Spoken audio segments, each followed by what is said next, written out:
Mag-iisang araw nang nasusunog ang isang bodega ng hardware materials sa Valenzuela City. Higit 200 pamilya naman ang pinalikas dahil sa makapal na usok mula sa sunog. Live mula sa Valenzuela, nasa frontline ng balitang yan si Hannibal Talete. Hannibal, good morning. Kamusta na yung sitwasyon?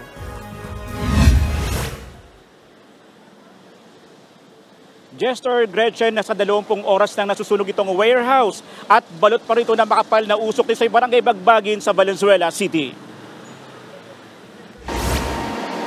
Umabot na sa 40 fire trucks mula sa buong Metro Manila ang nagtulong-tulong apulahin ang sunog na nagsimula pasado alas 12:30 pa ng tanghali kahapon. Binutas na ng mga bumbero ang ilang pader para maabot ang nasusunog pang bahagi ng gusali. May firewall ang warehouse kahit hindi nadamay ang mga kalapit na bahay. Pero napilitan pa rin lumikas ang 214 na pamilya dahil sa makapal na usok. Hindi na kami makahinga eh. Kaya pinalabas na kami lahat. Hindi mo kakayanin. Lumuluha nga ako magkano eh. Maluluha ka talaga.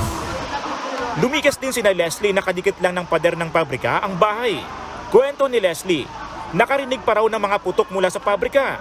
Nung time po na sinabi po nila na may sunog, malakas na po yung ng apoy, tsaka po yung usok, sobrang itim na po talaga. Nabagsakan po yung mismong bahay namin. Ilang volunteers naman ang maagang nagbigay ng pagkain sa mga residenteng naapektuhan ng sunog. May mga donasyon ding damit para sa mga naapektuhan ng sunog. Ayon sa BFP, may mga lamang flammable materials at mga chemical ang warehouse kaya't pahirapan sila sa pag-apula rito. Patuloy pang iniimbestigahan kung ano ang pinagmulan ng apoy. Sa left side of the area of the storage ang pinaka-origin of fire. Yung sa exact location, we still conducting deeply thorough investigation dahil napakalawak ng area.